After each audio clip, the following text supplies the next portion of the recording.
Hello there. Glad to have you all here. I should have kind of started a few seconds earlier because I forgot there's a delay. So glad to see you here, boys and girls.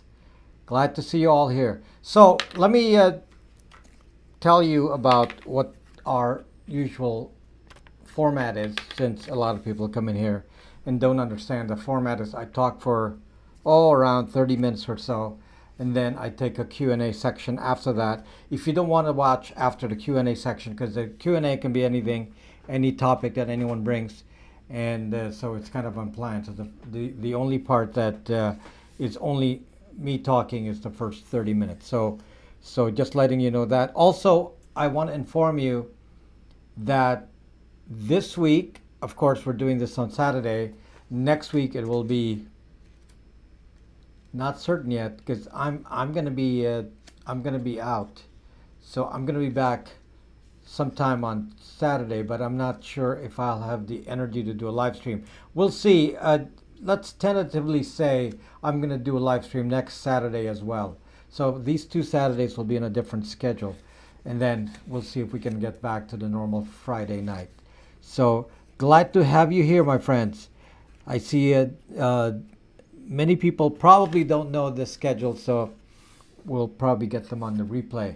So anyway, the topic tonight is, should we move to Iceland? And that's, of course, tongue-in-cheek, because it kind of relates to my last video where I'm talking about really the extent of the surveillance, and now it's getting to a new extreme now. And I just wanted kind of give you a big picture so we can understand why it's so hard to avoid this. Some people made this comment on the video on Skynet and made a comment that, oh, all we have to do is opt out. So I opted out today, so I'm good. It's like, you're just, if you think you're opting out of anything,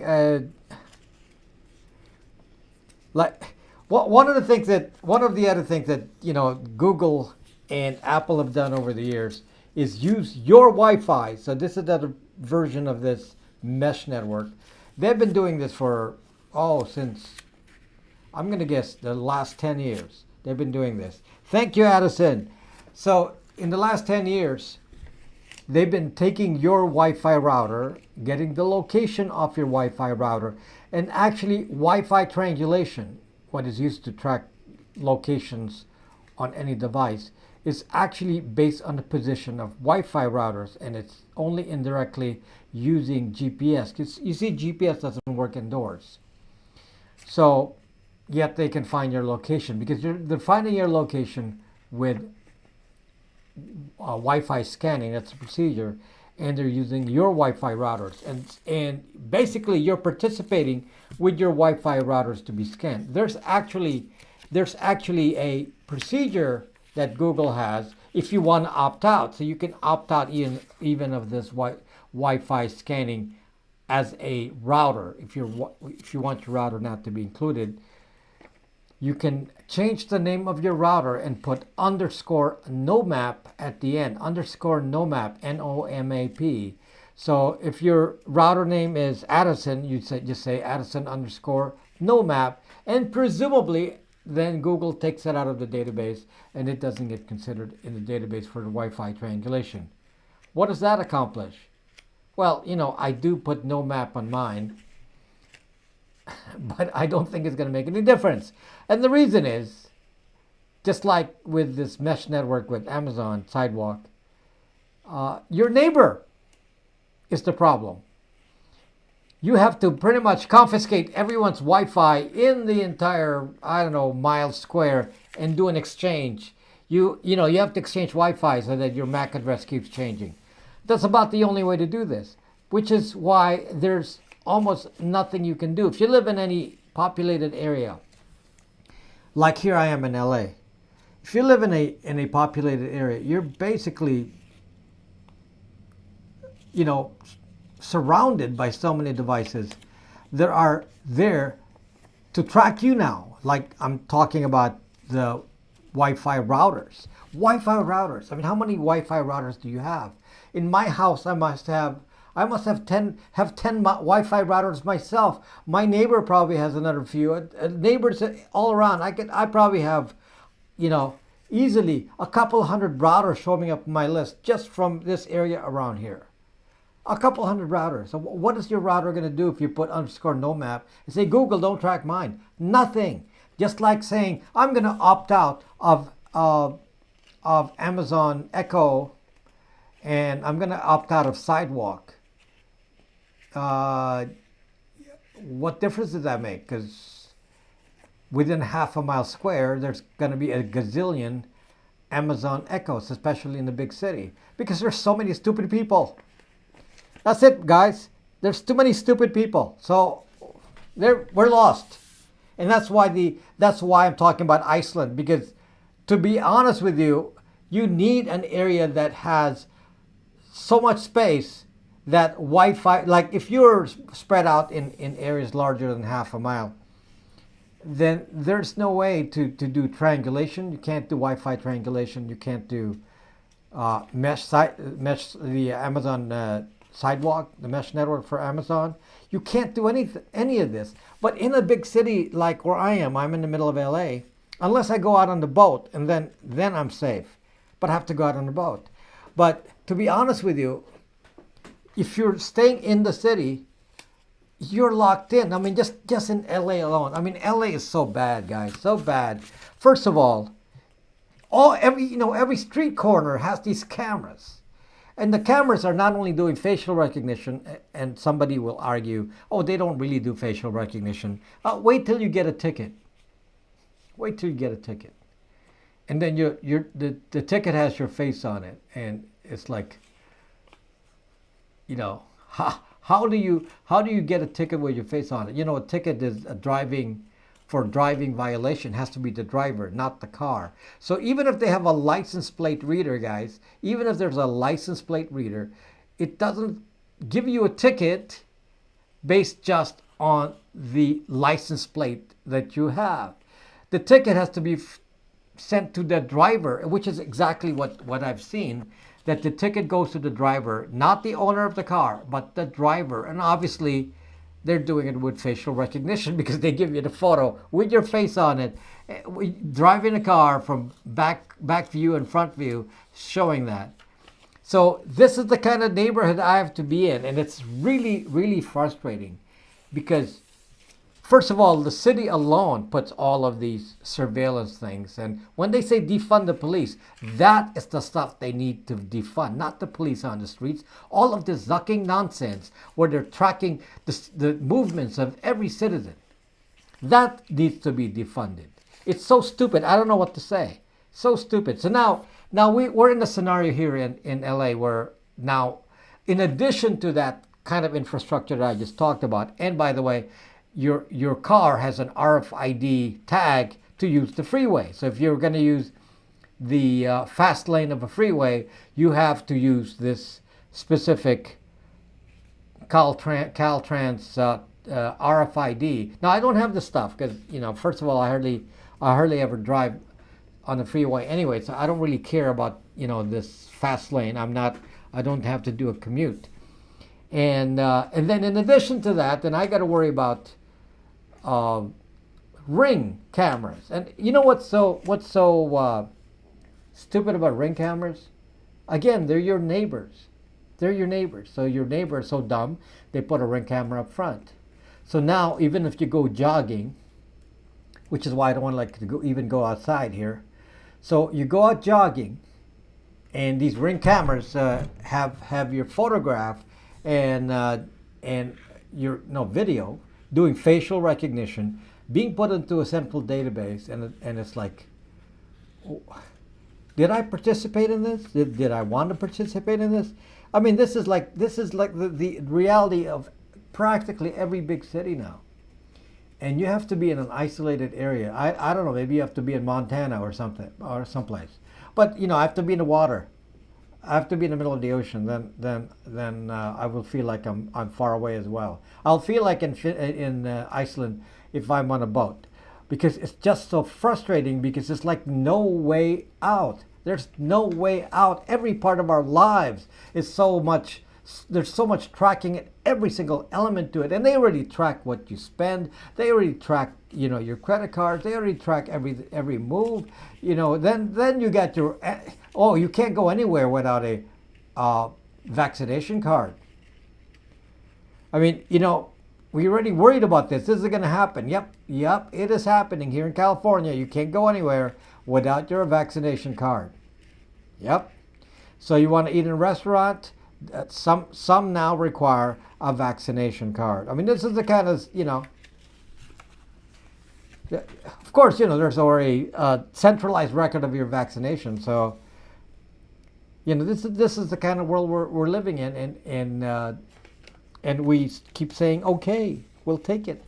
Slap me on their other cheek, because I got nothing to hide. At what point do these, I just really want to slap the faces off these people who say they have nothing to hide. I really want to, because it's like, it's, sorry, I keep referring to our neighbors as stupid people, but unfortunately that's what it is.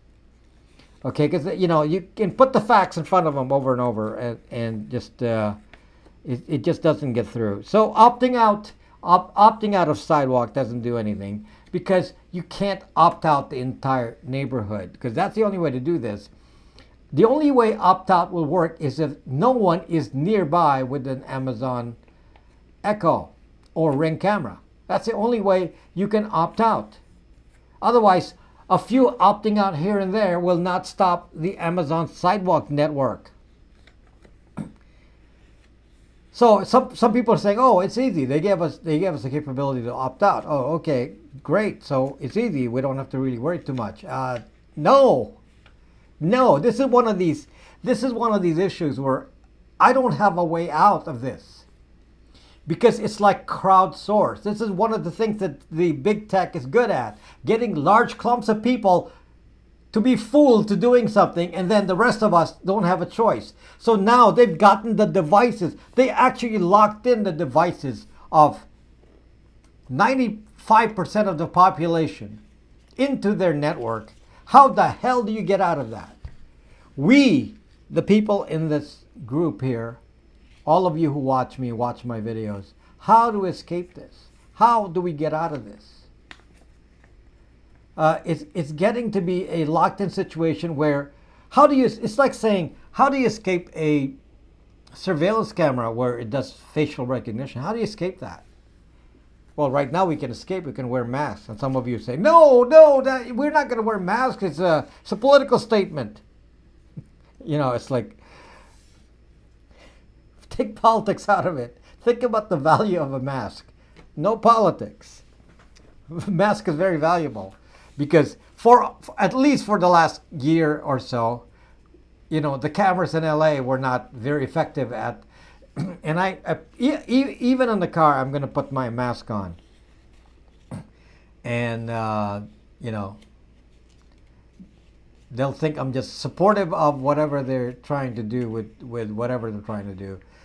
But the fact of the matter is, I put my mask on because I know there's a camera in that corner. Every street, I know the streets with the cameras. I know where it's pointed at. I pointed to anyone in the car with me and said, there's a camera right there. And it just bugs the hell out of me. I don't know. It doesn't bug you? It doesn't bug you? So it bugs me. And now, how do you escape a facial recognition camera of your neighbors where you can't even see the thing? In your neighborhood, how can you even see it? It could be inset somewhere and you're not going to see the camera. Well, I have my own camera. I don't use Ring. I make my own cameras. And my camera runs very well. It's something I built myself. I used to sell it. But I know that it's not going to go to Ring. It's not going to go to Apple. It's not going to go to Google. It's not going to go anywhere. Only I control it, and only I have the data for the video. So that's the kind of stuff I have to do. So anyway, let me answer some other thoughts that were put into the comments regarding the video. And by the way, somebody said, "Oh, move to Australia, freeaustralia.org." Somebody said that at the very beginning, and I was like saying to myself, Australia, first of all, is locked down. You can't go to Australia. So yeah, Australia's locked down. Maybe they'll take you with a vaccine passport. Australia is one of the worst surveillance nations. They're vying for number one. They think the UK is not strict enough, so they're trying to beat that. So they're gonna the surveillance level in Australia is one of the most extreme. So yeah, they said, oh, there's no COVID. There's hardly any COVID in Australia. Yeah, they locked down. They're so locked down there. They locked down each. Even in Australia, they locked down different provinces. So that's like, wow. So New Zealand is like super locked down. So if you're thinking these are like great places to be, no, these are surveillance states. You go to the airport and they have the right to inspect your phone and look at stuff on your phone. So I don't even want to fly. I'm probably on the list. Who knows? I wouldn't be surprised if I'm on the list, because they say, hey, you say stuff. We don't like what you say. We'll intimidate you.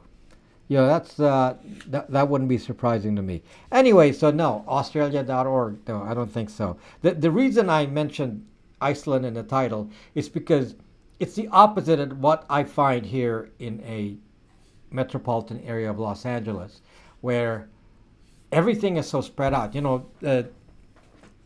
What's the population of Iceland? Like, 1 million, and such a big land with so little populated areas. And if you watch all the, Jason Bourne movies, they're always in Iceland.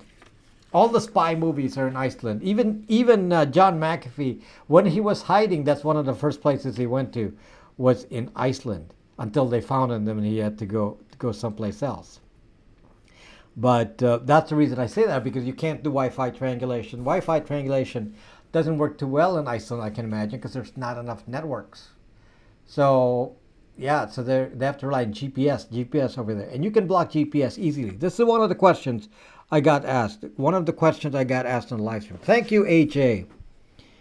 Thank you so much. So one of the questions I got asked is, can you jam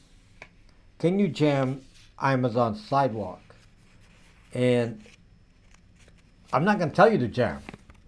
Obviously, it's against the law. And the FCC will get in my case if I ever suggest that. However, you can jam. It is doable. I am actually going to do some experiments. I'm working on it right now, and see if I can show you in some videos how you can jam GPS, jam some of this 900 megahertz, 433 megahertz, 2.4 gigahertz. There's actually a way to jam all this, and there's actually a way to basically shut down the Wi-Fi rings. So if your ring is the Wi-Fi version, there's a way to shut that down, so that if you walk by, ring stops working. You can actually do that. Okay, so I actually wrote the software, and then I couldn't find the right hardware at the time, because I wanted to be portable and put on my phone, and I didn't have that, and I kind of ran out of time to research, even though I already pre-wrote a lot of it. And but there's a way to do that, and hackers know how to do that. It's not anything. It's not a new technique. It's a fairly old thing, but because it's Wi-Fi, you can pretty much jam anything. Not jam, but you can deny Wi-Fi to any device that uses Wi-Fi. And I've demonstrated that. I actually have code on GitHub where it can actually jam anything on the network. But here, in the case of Ring, you can jam it without connecting to the network. And that's what I was going to try to prove. But I needed a special kind of modem to do that. And because of 5 gigahertz, there's the kind of modem you need to do it on 5 gigahertz is different, because most of the modems that were used in old hacking were in 2.4 gigahertz. So that's the problem with looking for the equipment that will match. And I ran out of time. I didn't do it. But that's something that, I'd like to experiment with. I'm actually thinking about some people donated a Amazon Echo to me, and I can't find it, so I'm trying to find out where I put it. But I have some donations of Amazon Echoes, and I was going to do a teardown to see if we can look at the chips in there. Not that I understand what the chips are, but we can probably see. For example, I know what the 900 megahertz chip is. The question is if it's built into the motherboard as a system on a chip. System on a chip means everything is in a component on a single board. If it's single board, then we're kind of zucked. You can't really do much on a single board. But if it's a separate chip, then we can identify a 900 megahertz chip, because I have several of those chips here. I use 433 megahertz chips and 900 megahertz chips, so they're very common. And in fact, you can find them on a lot of devices. And we could have looked in there, like your home Nest or some of this, like home IoT switching. They all have 900 megahertz radios in there. I wish you could connect with Tim Pool and do an interview. You would really explain your base. Thank you, Crypto Pirate 1776. Thank you. Never talked to Tim Pool. Tim Pool and I are in the top. Well, he's in the top. I believe he's in the top on Odyssey. I am now. Let's see. What's my rank on Odyssey? I think I'm number 14. I'm like 2 spots ahead of Donald Trump now on Odyssey. 2 spots ahead of Donald Trump. So anyway, so yes, it's possible to jam. I'm trying to do some more experimentation with that, and to show a test situation in the lab. You're not allowed to jam. You're not allowed to jam. It's not something that you can do outside of a lab. Also, I have a ham license. So I am able to do the testing necessary to do this because I have a ham license. So I can just demonstrate that it can be done. And yeah, that's just to kind of a proof of concept that you can do it. It's fairly easy to do. And I do have the equipment for it. So yes, I can do it in a laboratory condition with limited output, using a dummy load antenna, just so it will work only like within a few inches, so it doesn't affect anybody else. And yes, you can jam GPS or fake GPS and set a fake GPS signal. You can do both. So that's certainly doable. It's not something I believe that you can easily run 24/7 though, because the nice thing about GPS jamming GPS is very weak. It's a very weak signal. So it is very easy to jam, for example, for your household. So if you say I want to just jam GPS in my household, and maybe I want the GPS to point half a mile away, something like that. Yeah, you could probably do that, and you probably wouldn't cause much interference because GPS is such a weak signal.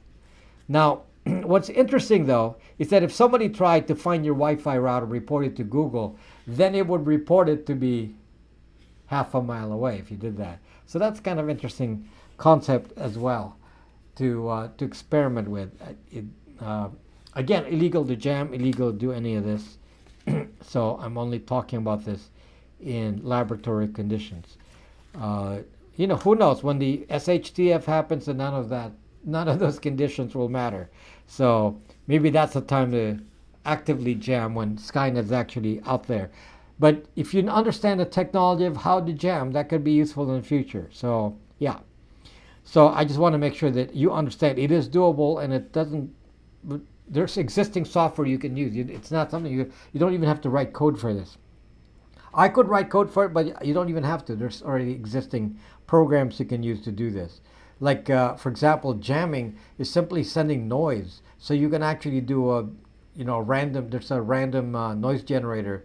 And then you attach it to your radio and then just select the frequency, and then you will send the noise to that frequency, and that can, of course, jam whatever your target is. For example, Amazon Sidewalk will likely target 908 to 928 megahertz. It's a fairly narrow band. So it's a 20 megahertz band. That's pretty easy to jam because it's very narrow. It's very easy to jam. So Yeah, so that's if you wanted to do that, that could be done. You're from Antarctica. That is fantastic. I actually want to go there. I want to see your neighbors, the penguins. So now you know why assassins retired to the wilderness. Uh, yeah, you watch like Jason Bourne too much. You're watching too many Jason Bourne movies.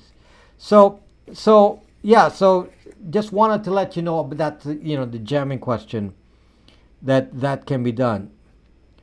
Uh, One of the other questions is if I actually do a teardown of a Amazon Echo, if we can actually find the 900 megahertz chip in there. And since I actually know what it is, it's possible to do that. Or you can find the antenna and maybe take the antenna out.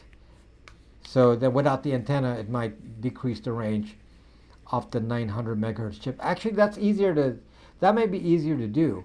It may be easier to locate an antenna because if you look at the motherboard, you'll see just a strip of metal going around the circles connected to one point, and that is usually the antenna. But you don't want to mix it up with the Wi-Fi antenna versus the 900 megahertz antenna. But if we can find it, I have no idea because I haven't even opened up an Amazon Echo yet. But if I can open one up, I'm curious to see what the Zuck is in there. So anyway, one more point I want to make. Somebody's arguing with me about my statement that the wake up word is not done on the local Alexa, it's done in the cloud. And this person argued by showing me on the terms of service of Amazon how you can do the wake up word on machine and not in the cloud. Thank you, AJ. I second the previous commenter's thoughts about you appearing on Milk Toast Beanie Boy. Oh, Tim Pool. Oh yeah. Yeah, Tim Pool, like I said, is the number one person on Odyssey, and I've already been on the number 2 channel on Odyssey, and that is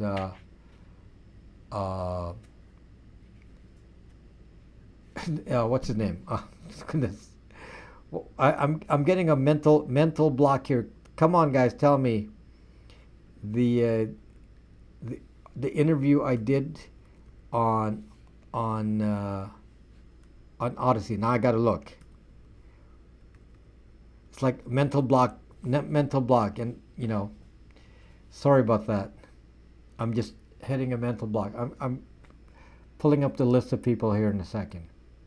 I did a video with him. I don't want to. I don't want to. I don't want to screw up here. So let me just pull up the list. So it'll come up here in a second.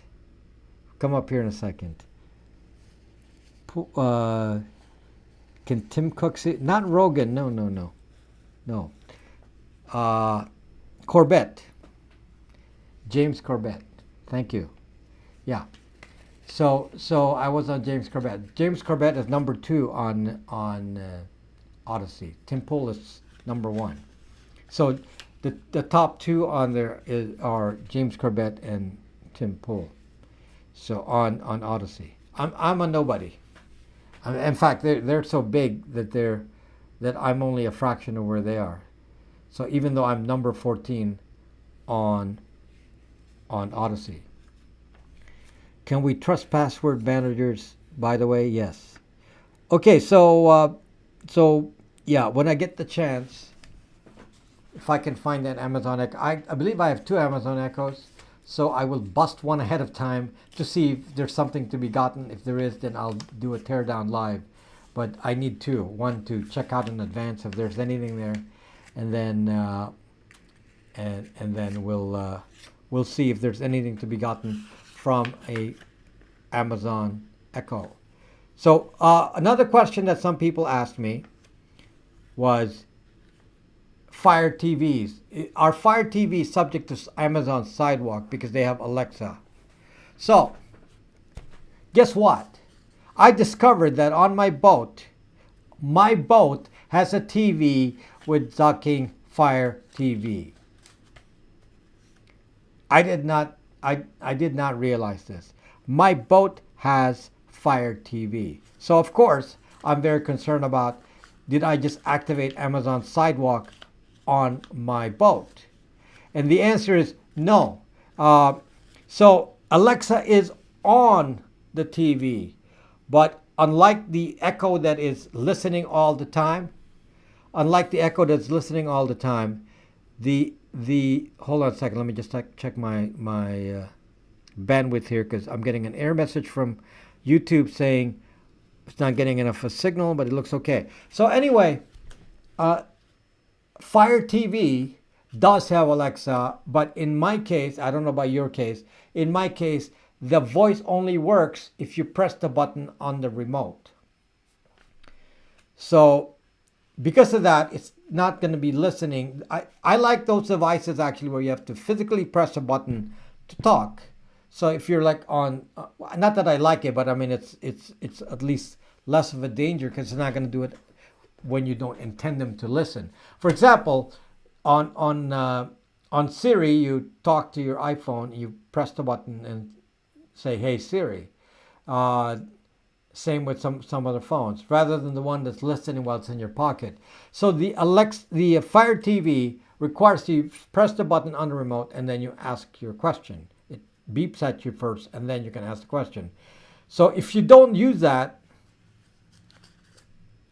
then you're fine. Now I'm trying to find a way to disable that, and that's a little bit hard to figure out, because what you need to do is find the microphone and snip it off, and which would require some disassembly. And it's a new TV. I don't know what's on there yet. Still under warranty. So is there a fear of Amazon Sidewalk on a Fire TV? No, it's not on the list. It doesn't have that radio 900 megahertz transceiver. So the main problem with the main targets of Sidewalk are Ring cameras and standard Echoes.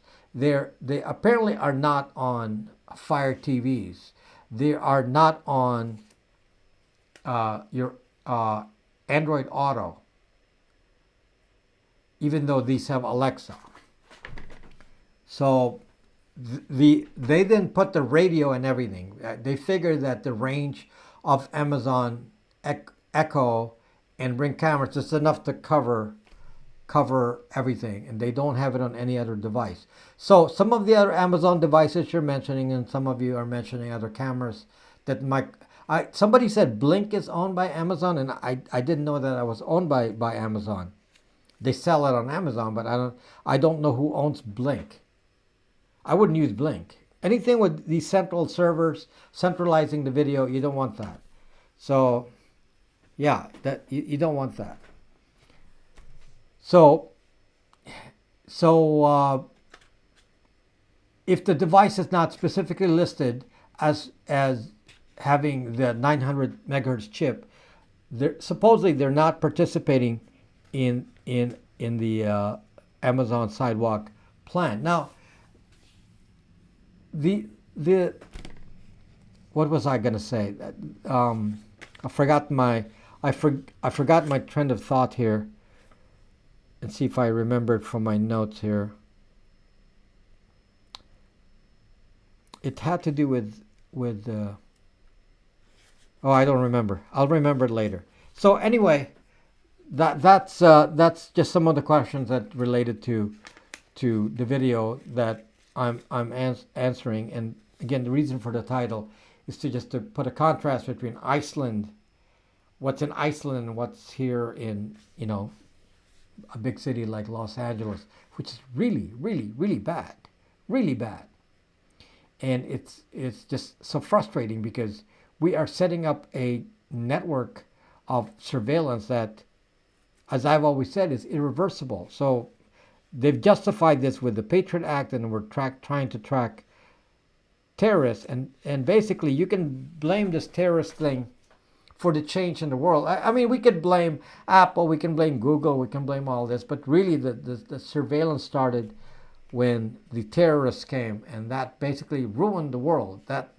It's a terrorist who came around and basically became the justification for Skynet.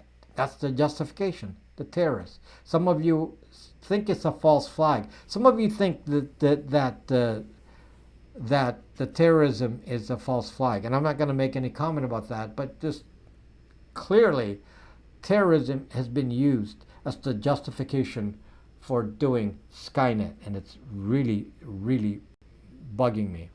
Can button-activated microphones be turned on all the time if hacked? Now, that is a good question. That is a good question. That is an excellent question. Yes, they can be hacked. I guarantee they can be hacked. They hacked a Zucking Samsung Smart TV and turned a speaker into a microphone. So yes, they can be hacked. And the other thing is, in the case of Amazon, somebody was questioning me on the wake-up word. That was what I was talking about, the wake-up word being done in the device versus in the cloud.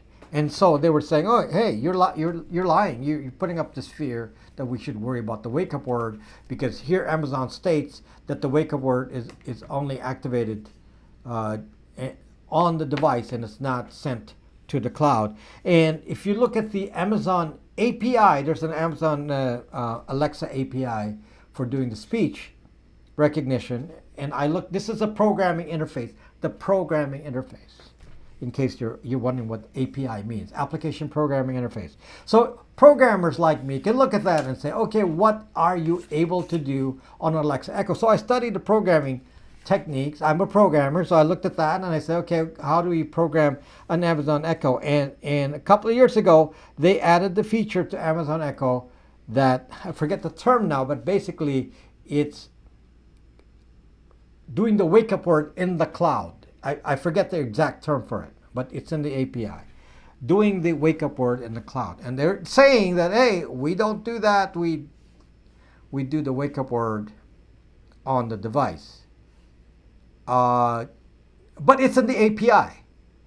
So, I'm not stupid. They enabled an API for wake-up word in the cloud as part of the instruction set that is in the API, and I can see it.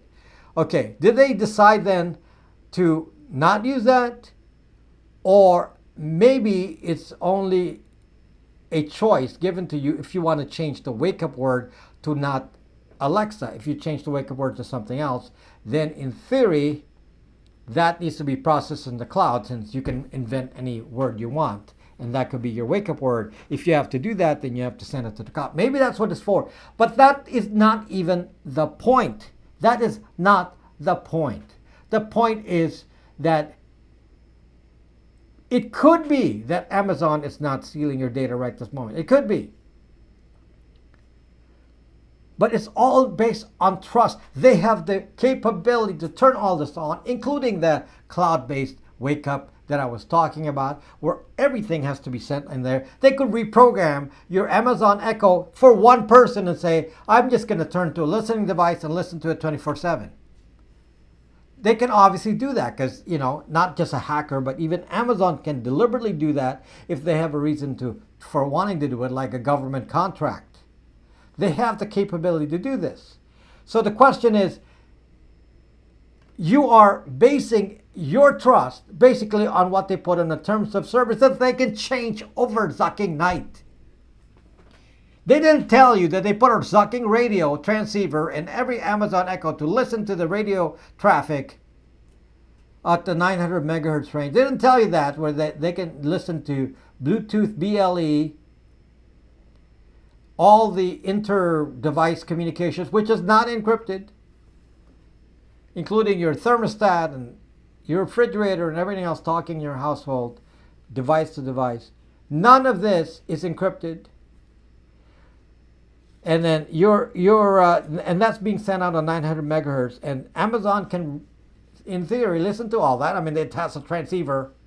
It doesn't take any special powers to receive this. Okay, they could say, well, we can decide to just take in everything we can hear, send it to the server, we'll figure it out later, just like Facebook does. That's what Facebook likes to do. They just take every piece of data. So if that's the case, you're building your current actions and current choices. I'm going to use Amazon Echo because the terms of service says it's safe. You're basing it on trust of what they're doing right this instant and not what they're doing tomorrow. They turn on the radio. They didn't tell you when you bought that Zucking thing that it has a radio. Didn't tell you that. Didn't tell you that this radio is a mesh network that we're sharing to the world. Anyone walking near you is sharing your network, sending data to Amazon, and they're not paying for it. You're paying for the bill. And they're gonna say, well, there's not a lot of traffic, you're not paying much. It's not, your ISP is not gonna care. Yeah, it's amazing. And this is what we enabled, and all because we trust Amazon. So the premise of this person's comment on the video saying, well, they said on the TOS that they will only do the wake up word on the device. They have clearly, it's in the API, not that they couldn't write any API they want to. I mean, what does it take? They want to listen to you. They just make a new API hidden, not tell you about it, that says, yes, we can listen into anything. Yeah, they can do that in an instant. It doesn't take anything. It doesn't take any effort. If they can find a way to sell this, of course they can do that. And so the only thing that keeps you safe, in theory, is that you trust Amazon. Wow. It's the same thing that keeps you safe from Apple is because you trust Zucking Apple. I don't trust Zucking Apple. It goes around and tells me I'm 5 minutes from my destination. It's like, Zuck you, Apple. How do you, Zucking, know what my destination is? It's because you've been tracking me. Zuck. Anyway, I'm going to stop talking now. I've talked too long. And read your comments. And just to remind you again that this video is sponsored by Linode. Linode has been a sponsor of this channel for a long time. And if you do linode.com/RobBraxman when you sign up for a cloud server on Linode, like if you want to set up a Linux server, you will get $100 credit that you can use within a 2-month period. And then you can set up servers, websites. You can set up many Nextcloud. There are many little things I already have videos about where you can Jitsi.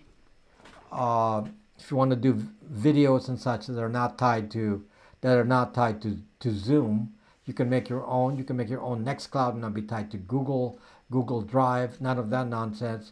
And even if you just want to build your own website, you can rent a server for as little as $5 a month, which is pretty amazing. $5 a month. So Linode has been a great company, and I use Linode. I have a lot of servers on Linode, so I highly recommend it. As you know, I've talked about them over the last few months, and I use them myself. And I have to say that their tech support is equal to none. The best tech support of any of the cloud providers anywhere. So I'm very happy to be, and I do have many ISPs. I'm not just with Linode. I have so many others, and I still have an account with, I still use Amazon AWS, and to be honest, they suck compared to Linode. So just to let you know that you know that. Okay, so you want to port forward some ports. First of all, yeah, you can. Why would you want to do port forwarding? It's probably firewalled. It's probably firewalled, but if I would never do port forwarding on a home network unless I put up a fancy corporate firewall on there. You're made safe on your house because you do not use port forwarding. The moment you open up a port, now you're open to an attack. Are you willing to defend the port that you open? If you open it up for a camera, are you willing to defend that? If you're not, then don't fucking do it. Don't fucking open any ports. Don't do any port forwarding. I don't do port forwarding. If I want to do port forwarding, I'm going to make a server on the node and then handle it there, not at my house. Don't open those ports. Don't do false forwarding. False flag on the pipeline. You're no comment. Arguing that you don't care about the right to privacy. Oh yeah, that's from Snowden. Everybody can read that. Iceland is not safe from Starlink. I want to try out Starlink and see, if I can detect any problems with that. And unfortunately, I waited too long, and now there's a wait list, and I can't get in to Starlink till 2022. So I guess too late. I wanted to try it, and just see, and then it can be a secondary network.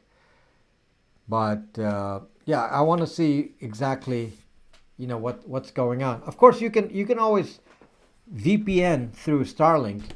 So if you use a VPN through Starlink, the Starlink isn't going to see anything. And so I wanted to try that, but unfortunately I couldn't. So we'll see if it opens up. What is garlic good for protecting your privacy? Only against vampires. Doesn't protect from Zuck. He will Zuck you anyway. Is it safe to use cellular hotspot devices as Wi-Fi?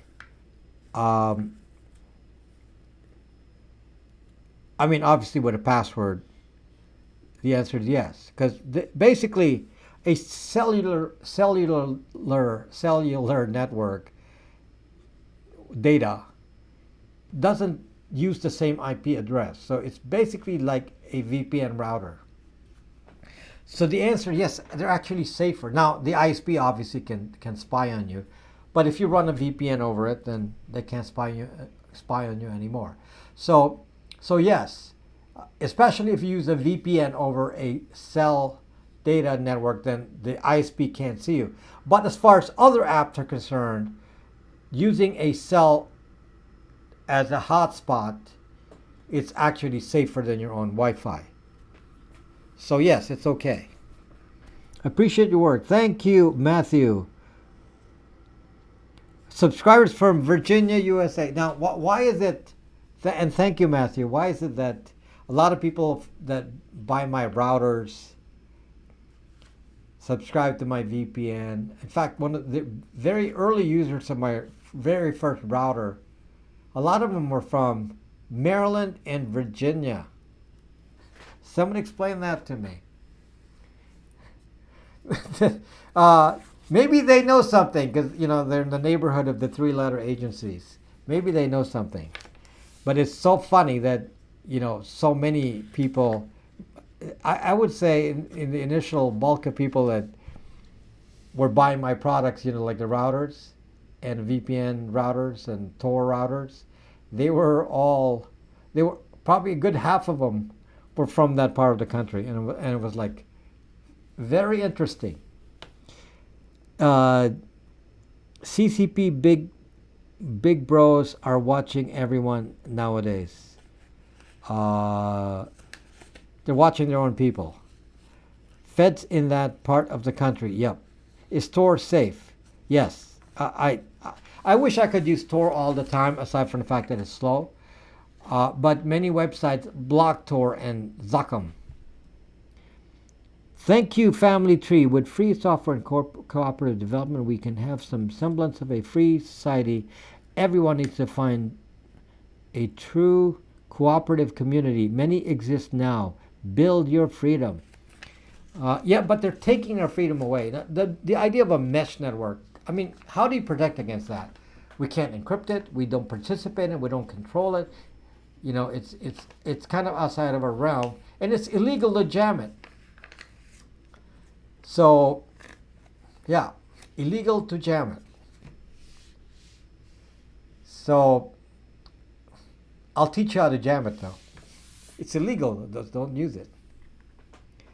We'll see. We'll see if I can make that video. Port triggering. What email client do you use? Some of you are confusing email client with email server. So email client, if you're using a computer, you must use Thunderbird.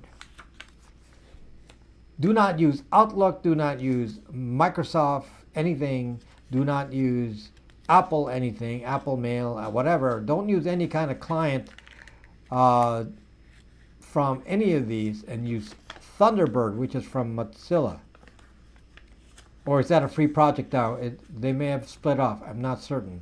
But a Thunderbird, and the reason for that is I've actually hacked many email clients. Microsoft Mail, Microsoft Outlook, Apple iOS Mail, the Mail in iOS, the Mail, Apple Mail on a Mac, and so on. So I've gone through all of this, and I could hack them, and that's the terrible part. And I have videos explaining what I was doing in the hacking part, but basically someone could send you an email and track your location down, and you wouldn't know it. It's something to do with beacons. Somebody can send a beacon, and those platforms that I just meant, those clients that I mentioned, will actually allow a beacon to pinpoint your location using reverse IP lookup. And that doesn't work on Thunderbird, so I could not get through Thunderbird, and I did a video long ago, a couple of years ago now, explaining all that, and nobody watched the video. It was very popular on Periscope, but nobody really watched it on YouTube. Every time I talk about email, nobody really watches that video, even though those are the most important. Look for all of my email videos. I talk about all the dangers of emails. So anyway, Thunderbird cannot be hacked that way. Now that is the client side. The server side is a different question. The server, of course, is whatever supplies whoever provides your email service, whether it be Gmail or Outlook or Yahoo or your own private one. And I've already said that there's a Proton Mail video. I don't buy any of this. None of them are safe. None. So if you're going to tell me I'm going to use Proton Mail versus Gmail, I'm going to say they're all the same to me. I don't feel any particular peace of mind by using Proton Mail. This is why I don't use it. I'd rather be anonymous on Outlook or something else, and use Gmail for garbage things like logins to apps, and never putting your real name on there. Don't put anything important on the Gmail. And if so, then it's fine, because it's really anonymous if you don't have an identity on the Gmail. But I don't trust email, and so I personally only use my own email server for anything important. And even that is not 100%. Okay, so I don't like using Proton Mail. Proton Mail reached out to me and defended themselves and said my accusations were false and this and that, and they totally missed the point. So no, I'm not going to change my mind about Proton Mail. They gave their arguments. Nice try, but you're not going to convince me to go to Proton Mail. One of the things that they said was that McAfee said that Proton Mail is CIA. That's what John McAfee said about Proton Mail. But I personally did not say that. So that is not even, a issue with me. So that is not on the list. What is at issue with me is the contact lists, the tracking, the fact that they can read everything that's not encrypted, which means 99% of your mail, and from that do, a relationship map, and really can profile you quite a bit from the collected information from the non-encrypted mail. So why should I trust them?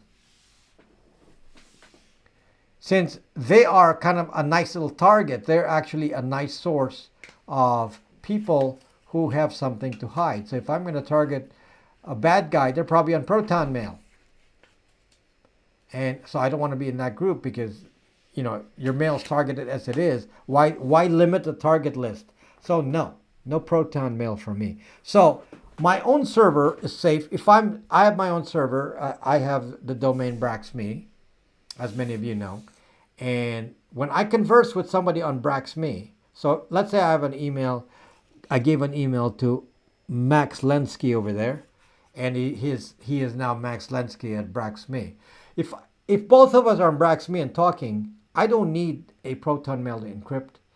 The reality is no one can read the email between Max Lenski and me other than me because I control the server. It's more secure than anything. I can't think of anything more secure than that. No third party will ever read anything because it's my Zucking server and only I have the password to it. So I am very confident that that server will be safe, that my communications in fact, it's pretty secure. If you're talking to somebody with the same domain, BraxMe to BraxMe, it's very secure. So that kind of email I'm not worried about.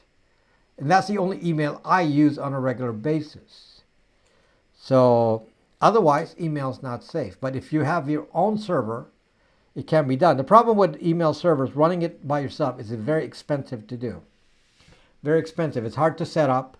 If somebody asked me to set up a server, I'd have to charge a lot of money, and then a maintenance fee, because there's so much customization. So how do you want your email? How many people? What all the different configuration for it, and then somebody has to maintain it and so on. But it's going to be private though. So if you want to do that, it's I could do that, but it's going to cost. It's going to cost. Unfortunately, but it's per hour kind of project, so it's very time consuming because you have to customize it to each party. So everyone wants something different. They want many domains on it, and you have to set up the domains. You got to set up the rules. You got to set up all the aliases and this and that. And it's very tedious. But then you have to keep the server safe from hackers, and that's why that's a different project. Somebody asked why did I mention Iceland in the topic? That's in the first half an hour or first 40 minutes of the video, where I'm just giving a contrast to Iceland versus where I am here in Los Angeles, and why Iceland doesn't have that. Iceland has so much space that the current tricks of tracking us, like Wi-Fi triangulation, Wi-Fi scanning, and now Amazon Sidewalk mesh, does not work when you're in a very spread out rural area, which is what you will find in Iceland. So if you're in some rural area in the United States, you will have that kind of protection as well. But in Iceland, that's pretty hard to do just because of the way there's so few people. Everyone is so spread out. Email keeps getting more and more complicated. Yes, and now Gmail wants to make it easier and easier to just use Gmail, and the only cost to you of using Gmail is that they read your mail. That's it. So basically, if you have Gmail and you're going to get spam, and the spam will be directed at what it read from Gmail. Or maybe the spam will show up on your Google searches and on your YouTube. But they will read your Gmail. Trust me. Port triggering. What is port triggering exactly? I don't understand that term. What do you think of Android 13 OS wide camera and mic disable can be hacked? I already have sensors off button on Android. Android is actually, in general, Android is very secure operating system, and it's very safe. It's actually safer than Linux. So Android is safer than Linux, especially Android 9, 10, and above. They're safer than Linux. The issue is if it's Googled. Once you Google it, then whatever safety it has disappears. But I sell, of course, these Google phones. Like, I have several here sitting next to me here.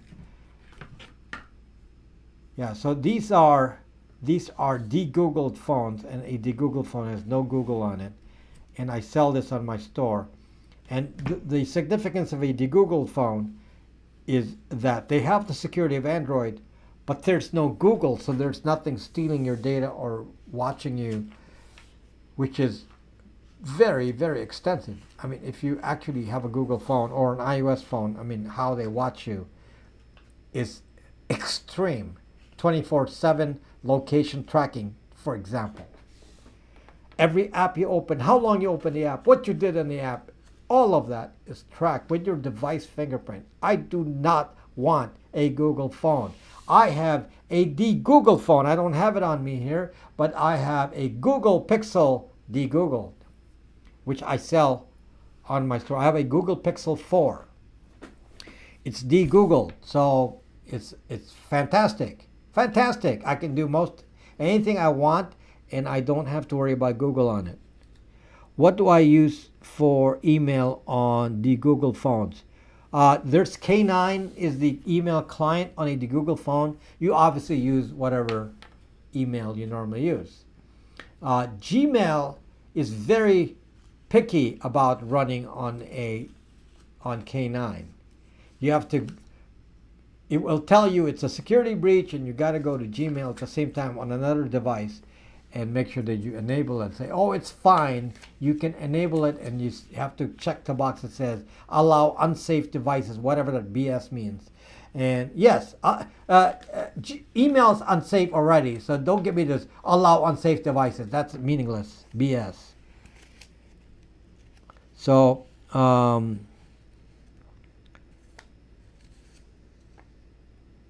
let's see. What am I? AJ, thank you. There are 500 viewers yet, less than 350 likes. No, there actually, there have been, I don't know, 6,000 viewers.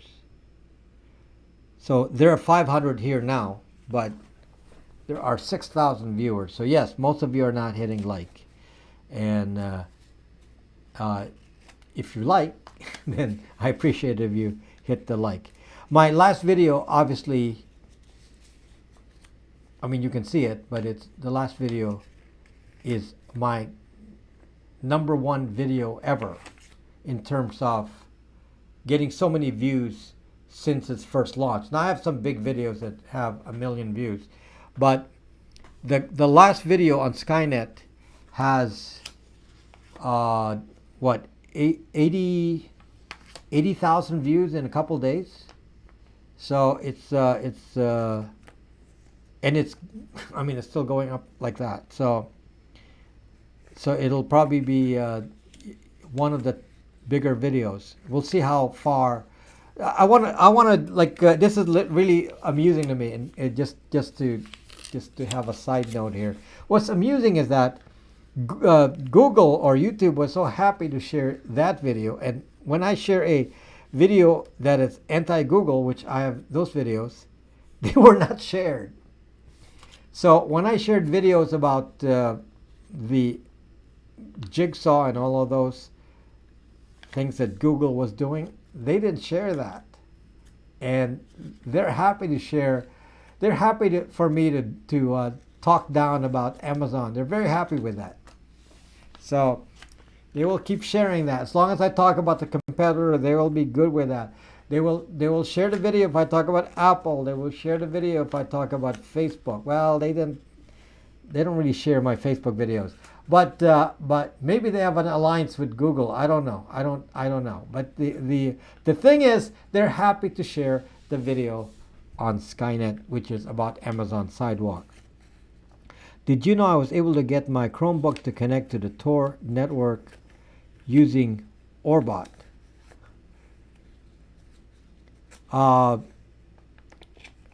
Really? That's interesting. Okay. Then you should continue to do that. How do you disable Windows updates? Yeah, I think you can disable Windows updates. Can GPS in cars be blocked? Hold on. Can GPS in cars? Hold on, that went really fast. Can GPS in cars be blocked? GPS can GPS can be blocked. So I'm going to try to demonstrate that. But yes, GPS can be blocked.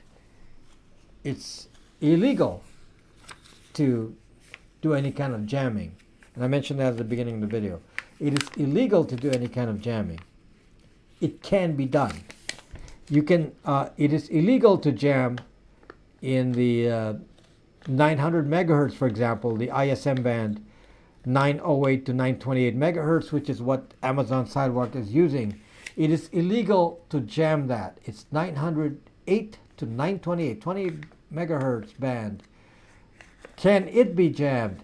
Hell yes. Yes, it can be. It can be jammed. I can test jamming it as a ham radio operator. I have a license in a laboratory with a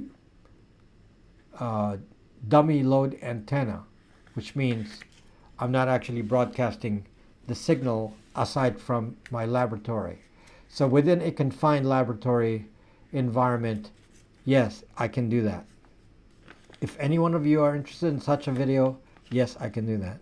By the way, I have another channel. Some of you followed me from long ago or subscribed to me long ago because of ham radio. So, and I also have a boating channel. So that's a separate channel. It's on the list of channels. When you go into my channel page, there's links to two channels now. One is to my music channel and one is to the boating channel. So I am posting videos on the boating channel, and I'm also doing projects on the boat that relate to prepping. So one of the prepping things I did was, because I'm trying to make the boat a prepping environment, and I already put a solar in, and that's running very, very well.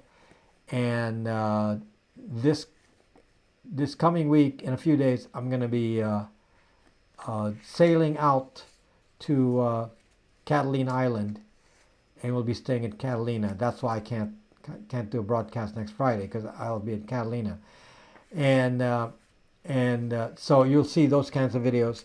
And then the following week, I'm going to be recording the boaters over here in our area. We're going to do a field day on ham radio. So the boaters have ham radio licenses, and then we can do a kind of like a field day, a competition, and I can record that and then to show you how we're doing that. And that's part of the environment of, it's not just doing the boating, it's doing all the prepping. So the channel is about, it's a boating channel, but it's really the whole thing about all the prepping things we're doing, assuming that our boats are off-grid. So that's a channel called Rob's Off-Grid Sailing Vessel Project, and it's listed in the description as well as in the channel page. So, Pygmy, oh my gosh. Pygmy is here. I just glanced down, I saw you. Do you cover your camera? Yes, I do. You mean on my computers? Oh yeah, absolutely. I have tape on them. Can you use ARPANET email on K9? Can you use ARPANET? Does ARPANET, has ARPANET existed since 1995? I was talking to a friend in a regional language about a product, and voice recognition was disabled in phones. We got home and saw the same ad for the product, even though we never searched. Okay. Yeah. Yes. But I imagine a car's GPS is linked to its radio infotainment center. A car's GPS is GPS. GPS can be jammed. This is independent of hacking the device. You can jam GPS. You can jam GPS. Very easy to do. Well, you need the proper equipment, and a computer and so on. But yes, you can jam GPS. And if you're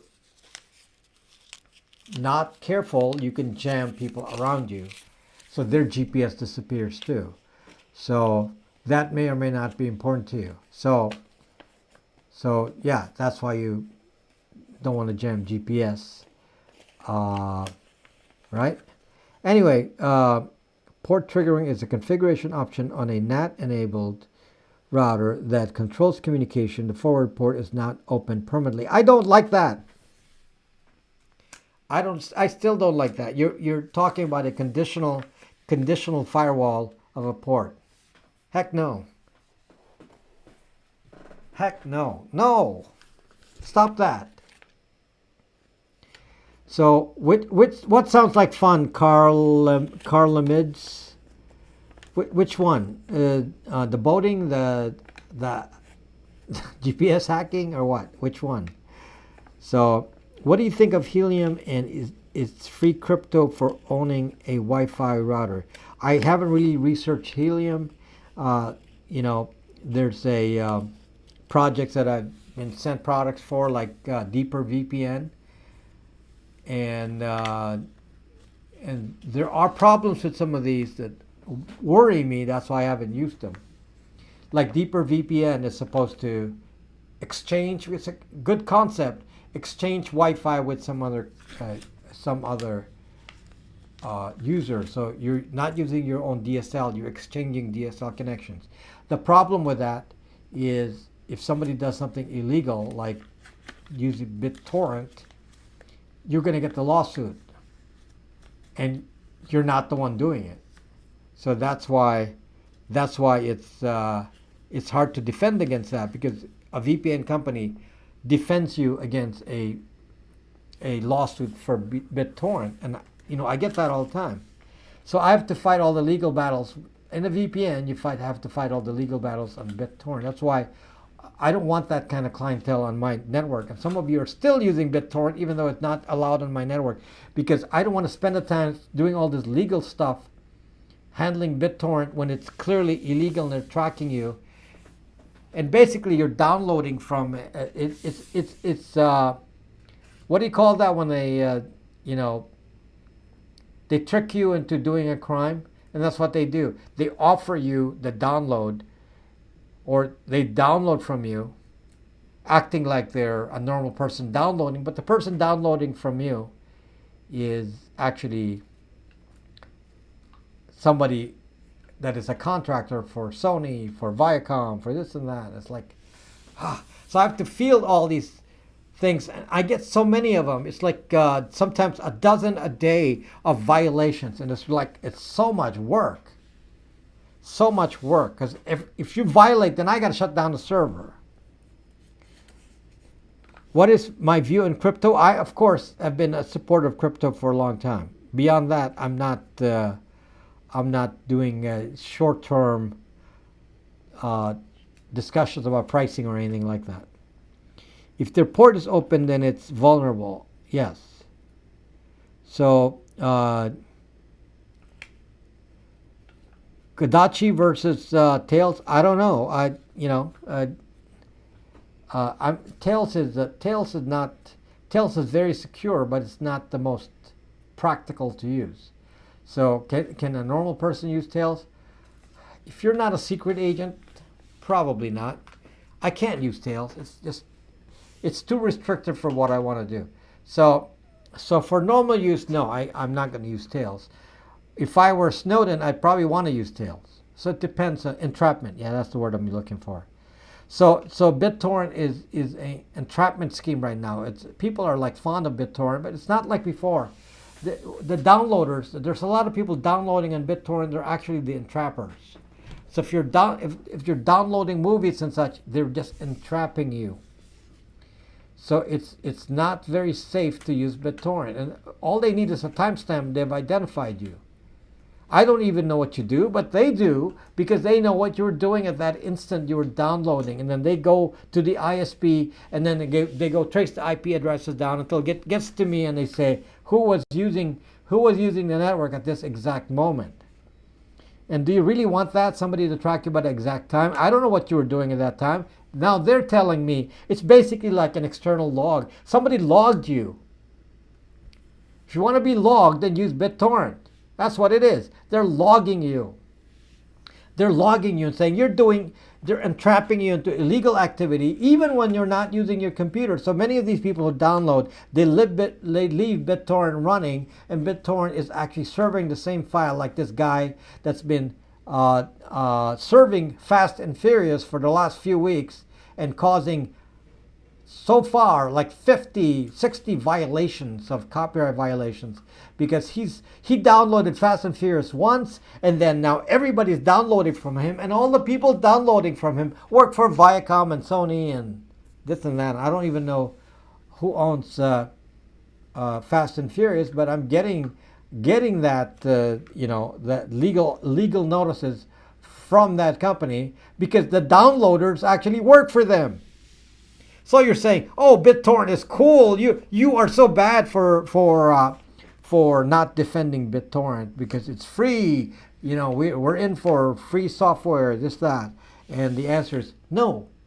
It's a privacy breach. That's why I don't want you to use BitTorrent, because it's a privacy breach. You are found so quickly. You're identified, your timestamps, everything is recorded. The patterns, and then I'm forced to go search who was logged in at that exact moment, and then they got you. You can use Tor.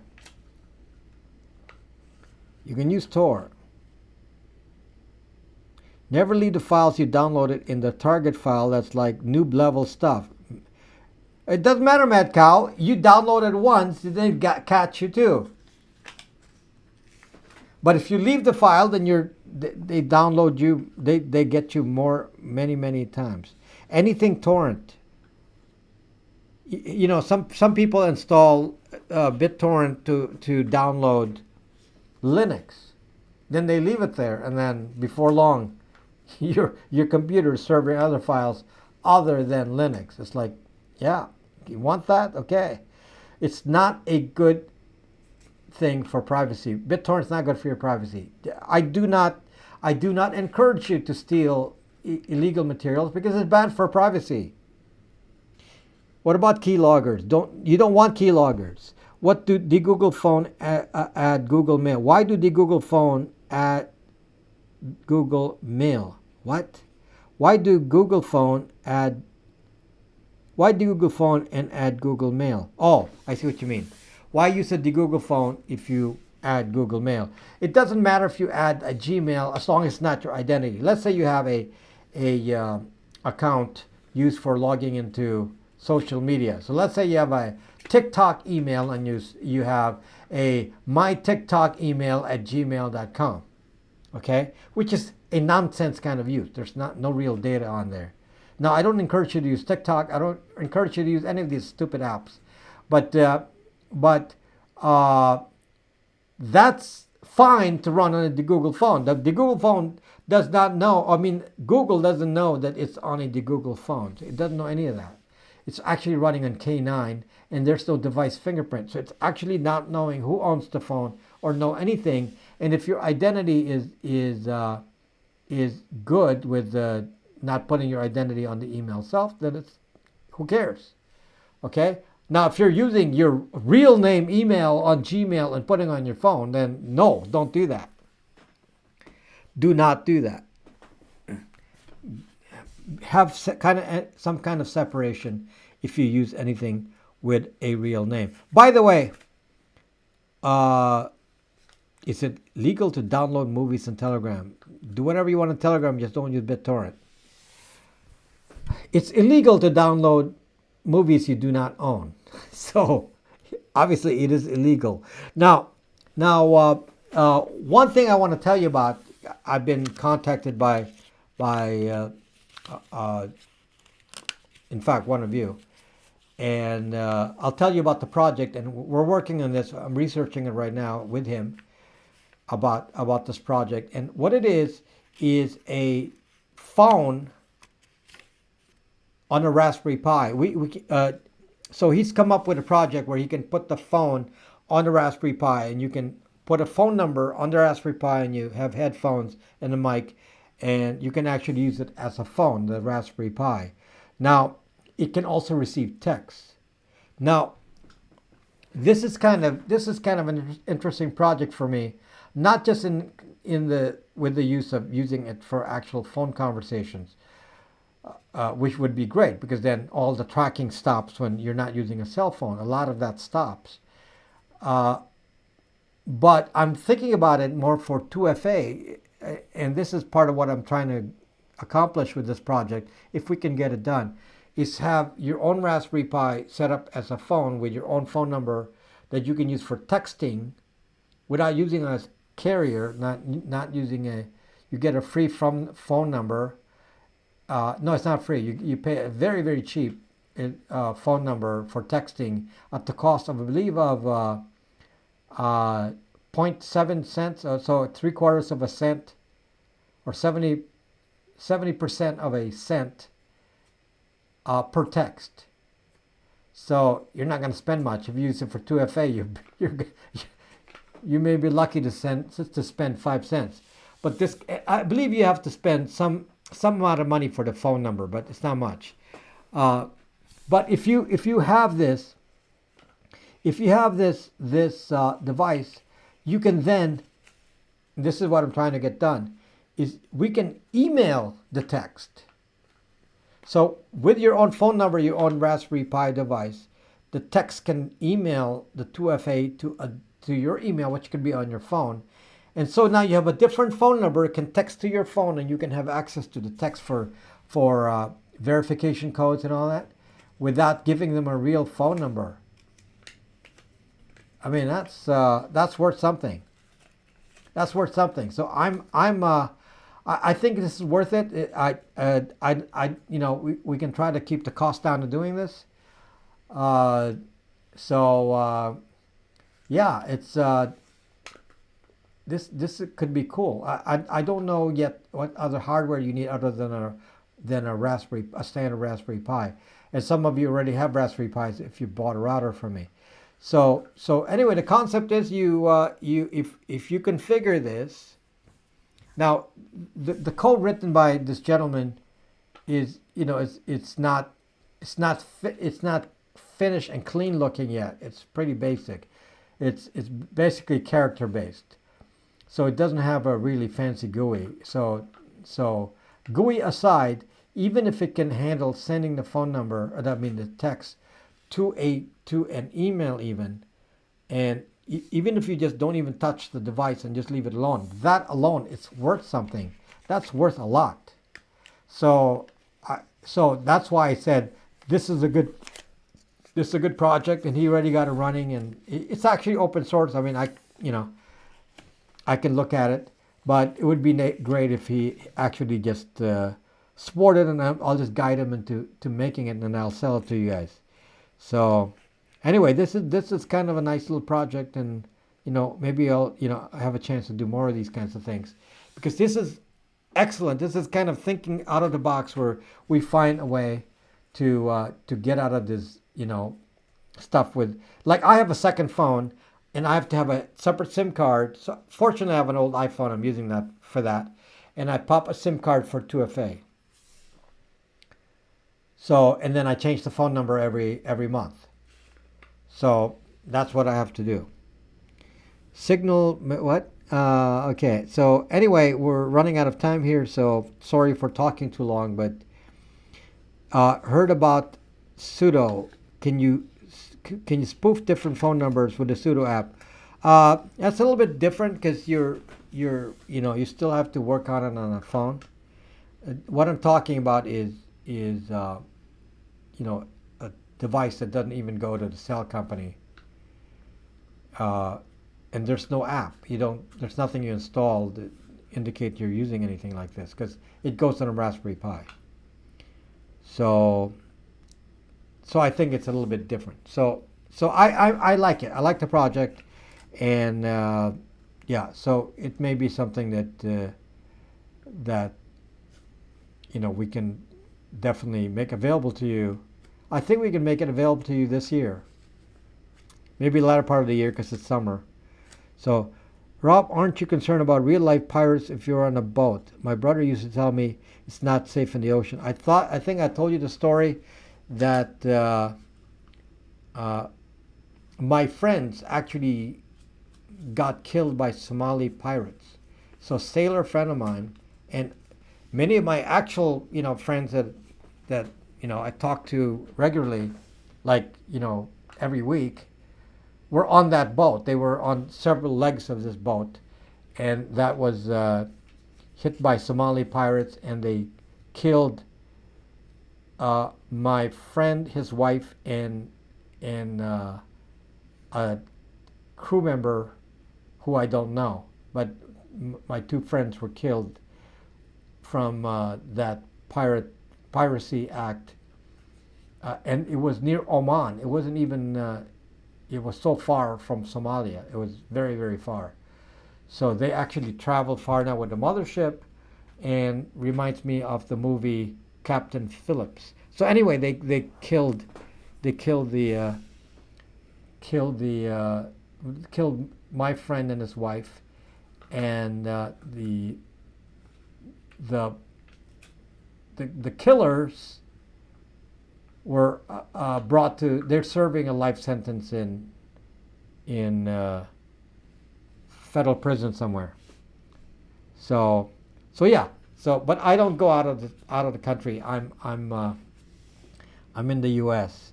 So I don't have. I got to make videos for you. So I'm not going out of the country. Okay, I'm staying in the U.S. and in the U.S. I'm allowed to carry weapons on my boat.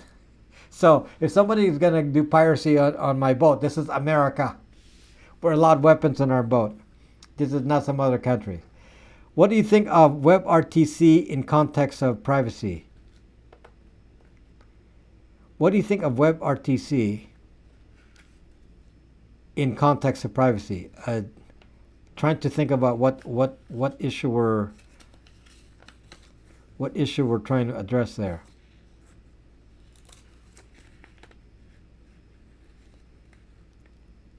Getting a mental block. I'm not sure what is the issue we're trying to address with WebRTC. Hello from expat in Borneo. There's a sailor that I watch a sailing couple in Borneo, in Indonesia. So I watch them on YouTube. Follow the boat. So they're in Borneo someplace. So do you know them? I just letting you know. I watch their channel, so I subscribe to their channel. So they're over there somewhere. It's mainly for P2P. Arm yourself. Square up. Super chat. Real time chat. What do you think of the Apple private relay service? I don't trust anything Apple, sorry. The problem is they will claim that, oh yeah, it's all encrypted, but they have the encryption code. So, no. So, I'm sure it'll be, shared with the surveillance operatives of the three-letter agencies. So, no. Now, yeah, I know they don't sell their data, but it doesn't mean they don't share that data with three-letter agencies. So, no, sorry. Listen to all, follow none. That's really bad.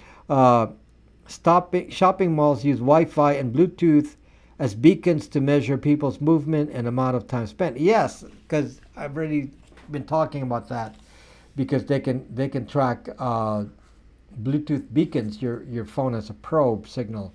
All they have to do is record the probe as you walk into the mall, and then they can track if the probe exits someplace else, and then they can use that to track where you are in different parts of the mall. Yes, they can do that, and then they can derive patterns of behavior from that. So yes, that's part of the Amazon Sidewalk problem that I'm talking about. Because with Amazon Sidewalk, because devices can be track, devices have probes sent out in Wi-Fi range and Bluetooth BLE beacons, and therefore they can be identified. So if you're identified by the site Amazon Sidewalk network and get pinged by Amazon Sidewalk as being found in certain places, then all over the country your phone can be identified with Bluetooth BLE, for example. And this is what really bugs me about Amazon Sidewalk, because they really turn every device into, they're basically using every device as a tracker. Just from simple things like using Bluetooth BLE or even Wi-Fi probes. So yeah, it's that's what happens. Oh, we want to do contact tracing, so they activate Bluetooth BLE, and there we are, Zucks. 5G will make things worse. Yes, they will. Don't use your phone in the mall, walkie-talkie. I don't go to the mall. Okay. So anyway, I'm out of time. You never had a phone? I mean, you're worse than me. They call me a Luddite. What do they call you? Okay, I'm out of time, guys. And I really appreciate you watching the video. Some of you are new subscribers who watch the videos. I really appreciate it. And there's a lot of videos in there. Watch the ones on the Google phones, and there's some specific topics going all the way back. And, even topics like email that are not watched very often, but very, very important. So I have so many videos that you need to watch, so you get a good sense of what this channel is all about. I appreciate you guys watching me. And again, next week I will not broadcast on Friday. I will try to broadcast on Saturday, but I will have to just come back from Catalina Island, and I may be tired. If so, then I may move it to Sunday. Otherwise, I'm going to try to be here next Saturday as well. Otherwise, if I can't do that, I'll do it on Sunday. So thank you very much for watching, guys and gals, and I'll see you next time. Bye-bye.